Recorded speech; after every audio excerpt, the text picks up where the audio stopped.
الله الرحمن الرحیم. ډیرو قدرمنو اوریدونکو کتونکو دا وخت موږ د پښتو د جدید موسیقۍ د موجوده وخت د موسیقۍ د یو بیتاجه بادشاه کزو یم نو دا به غلطه نه د ظاهر ماشوخیل صاحب سره ناست یو دا غوي په خپل دیره کې ظاهر ماشوخیل صاحب د هیڅ قسمه تعارف محتاج نه دی خو زه بیا هم هغوی ته دا غوینه پوښتنه کوم چې هغوی د کوم کلی سره د کوم ځای سره تعلق لري. ماشوخیل صاحب ستړي مشي درته وایي. وعلیکم السلام. خیر وروره.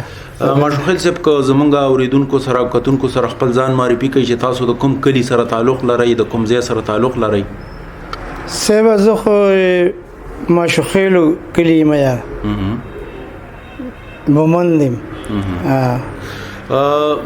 ظاهر صاحب ماشوخیل سیمه چې دا د حمید بابا په نوم سره ډیره مشهوره ده. څوک چې د پښتو د موشګاب شاعر په حیث باندې مونږ پیژنو نو د حمید بابا د هغه کلی تاسو د هغوی د قبر حوالې سره د هغوی د ژوند د هغوی د خاندان د هغوی د قبیلې حوالې سره لږ معلومات را سره شریک کړئ. یاره صاحب حمید بابا خو نه دا خو د رحمان بابا په دور کې تیر شوی دی که نه خو هغه باندې اوس هم داسې دغه چې ماشوال وایي چې دا زموږ د کلي او موږ وایو چې دا زموږ د کلي دی که نه خو سره دا نږدې کلي دي یار. نو داسې د هغه د خاندان داسې مکمل څه پته نه لګي یار. تاریخ یې نه تیار کې دی او داسې نه لګي پته یار. خو خوښ د ماشو په دیره کې دی ماشوخیلو په دیره کې دی. د حمید بابا کلام ته تاسو څنګه ګورئ؟ موجوده شاعرۍ په تناظر کې تاسو د ډیرو شاعرانو سندري ویلي تاسو غزلي ویلي چې په هغې کې د رحمان بابا غونتي د خوشحال بابا غونتي یا زاړه شاعران هم موجود دي او په هغې کې نوي شاعران هم موجود دي چې د اوس دور سره تعلق لري. تاسو د حمید بابا شاعرۍ ته په کوم نظر ګورئ چې د دې نورو شاعرانو په مقابله کې د هغه شاعري څنګه ده؟ یاره صاحب د حمید بابا شاعري نه دی بس په دې باندې صاحب پوی خلک پوهېږي که نه. د حمید بابا داسې شاعري ده چې دا د جټو د اورېدو نه ده یار چې ورسره علم نی که نه او غټ تعلیم یې نه یار او لکه پښتو سره هم چې دغه ساتي که نه یو خو داسې تعلیم چې غټ تعلیم یې کړي خو پښتو باندې دومره نه دغه کېږي یار.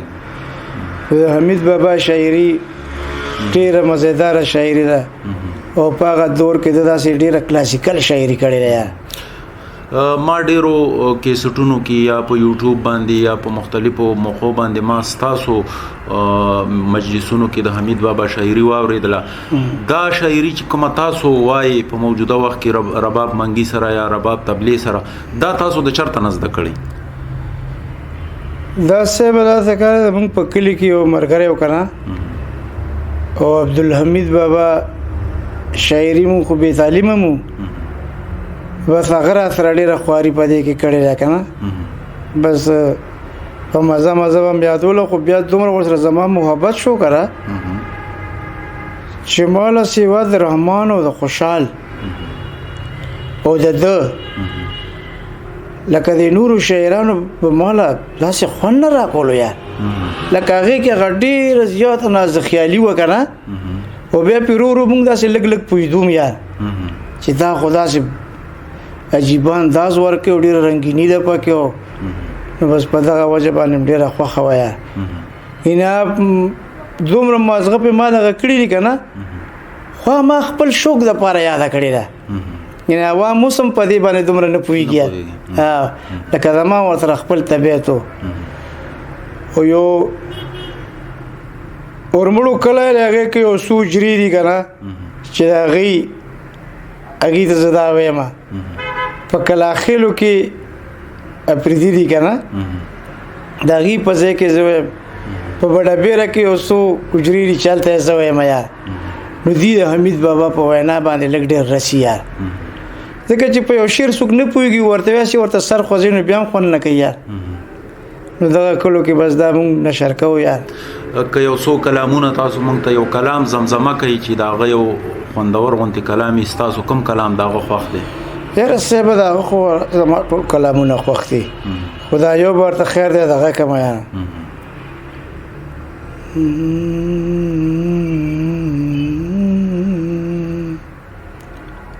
Mm-hmm. یار را څخه بیل شو پس نمرم ژوند پایما تو زما په مینا چې لا پایم بی وپایما یار را څخه بیل شو پس نمرم ژوند پایما تو زما په مینا چې لا پایم بی وپایما تو زما په مینا چې لا پایم بی وفایما حق د دوست داو چې په دواړو سترګړون وې حق د دوست داو چې په دواړو سترګړون وې داس شوخ چشمی دا چې لا غټ ګورم بنا یما تو زما په مینا چې لا پایم بی وپایما یار را څخه بیل شو پس نمرم ژوند پایما تو زما په مینا چې لا پایم بی وپایما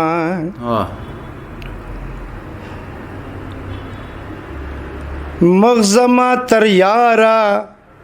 پوری تور ګوري نسکور دے مغزما تر یارا پوری تور ګوري نسکور دے سو بغد پولی لاندی پړ د خلکو بیا یما تو زما په مینا چې لا پایم بی وپایما یار را څخه بیل شو پس نمرم ژوند پایما تو زما په مینا چې لا پایم بی وپایما بویا که طبیب زما د رنځ راشي له هندا بویا که طبیب زما د رنځ راشي له هندا خودیز د چتر سو بز حمید پوا ویلایما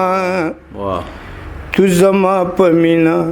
چې لا پایم بی وپایما یار را څخه بیل شو پس نمرم ژوند پایما تو زما په مینا چې لا پایم بی وپایما تو زما په مینا چې لا پایم بی وفایما. مولانا ظاهر صاحب دا قسمه شاعري چې حمید بابا کوم ویلې ده د حمید بابا نه وروسته یا مخکې چې کوم شاعران تیر شوي دي زاړه شاعران لکه رحمان بابا شو یا علی خان بابا شو دغه ته تاسو په کوم نظر ګورئ چې د حمید بابا سره څومره مقابله کولی شي؟ یاره صاحب رحمان بابا خو ځان له یو دغه وکنه خوشحال بابا ځان له خدغه خو دې د علی خان په شاعرۍ کې نه د حمید بابا ډېر رنګونه شته یا وای شو داسې ما اورېدلي چې لږ وروسته دغه شوی دی که نه علی خان بابا وروسته تېر شوی 50 کاله ترې نه وروسته تېر شوی دی خو د او یو د بډبېرې کلندر ملنګ د د شاعرۍ رنګ هغه کې هم شته دی حمید بابا شاعرۍ رنګ د ده په شاعرۍ کې وی چې حمید بابا وایي وی شینکے خال پسرو لب ہنسی زیب کا لکه مس په میخانه کې ملنګ کینی وایي داسې د کلندر بابا شعرونه هم د سره داسې دغه خوري که نه لکه هغه رنګ اخیستی نه یا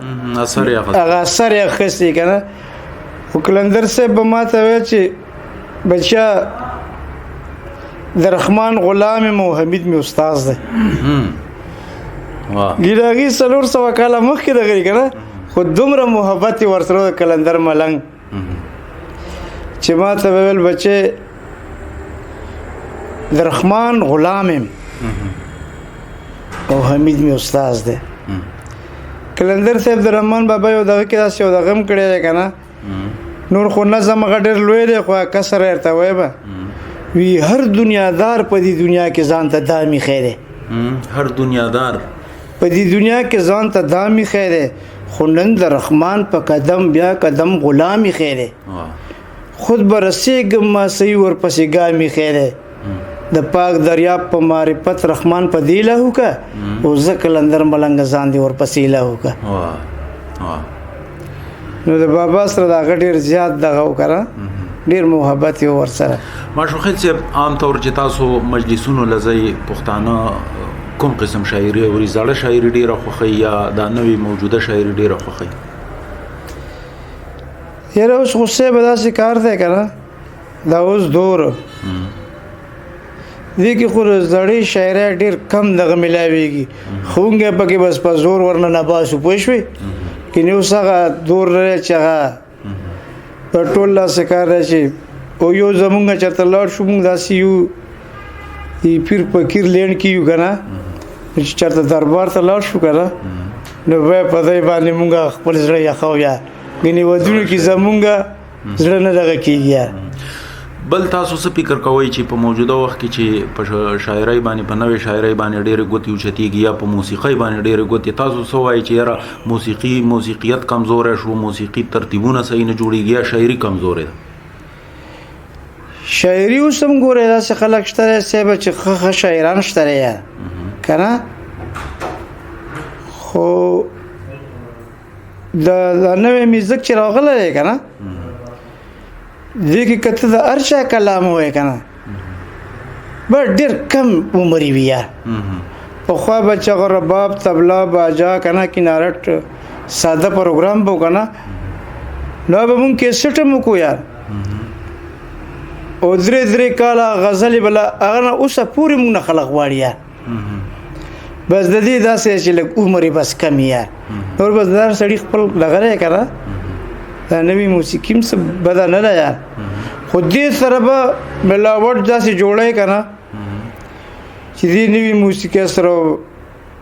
یوازې دغه ته به نه پرېږدي لکه باجا رباب طبله کنارټ چې دا ورسره دغه کې که نه نو بیا دا موسیقي بیا لږه په دې سره نور هم ښه کېږي یار او که نه یوازې همدغه کیبورډ باندې دغه یي که نه نو د هغې دومره دغه نشته دی یار عمر یې نشته عمر ښه کلام پکې ووایه خو عمر یې نه یار بس دغه خبره ده پکې په موجوده شاعرانو کې کوم یو شاعر داسې دی چې هغه ستاسو خوښ دی زړه ته هم پرېوځي یاره موجوده شاعرانو کې خو داسې کسان دي که نه چې یو خو زما د دې خیبر جنسی نه دی خیالمند صاحب مې ډېر زیات خوښ دی ځکه د هغه په شاعرۍ کې هم داسې یو رنګ دی که نه او سحر نسیم پرېږدی ریاض پرېږدی لکه دا او زموږ د کلي یو ساده مدد ته شام هم ډېر خوښ دی د بډهبېرې ظهیر نجیم لکه د دې په شاعرۍ کې هغه د زړو خلکو دغه دي که نه رنګ دی لکه د هغې نه متاثره دي یار چې ته یو ښه سړي نه متاثر یې خامخا به ته داسې په یو لاره باندې ځې چې هغه به لکه داسې شاعري ده چې لکه که کور یې مورینو بده نه ښکاري اوس خو داسې شاعرۍ هم راووتې چې کور کې اورېدی هم نه شي یار پخوا خو به داسې کار دی کور ټیپ ولګېدو او زنانه به هم ناستې وي هغه دغه بدنغه و که نه اوس خو ډېره زیاته لږ دا شاعري کچه شوه ډېره پوه بس دغه خبره ده نو ډېره مننه ظاهر ماشو خیل صاحب چې تاسو مونږ ته وخت راکړو آباد اوسئ خوشحاله اوسئ خیر اوسئ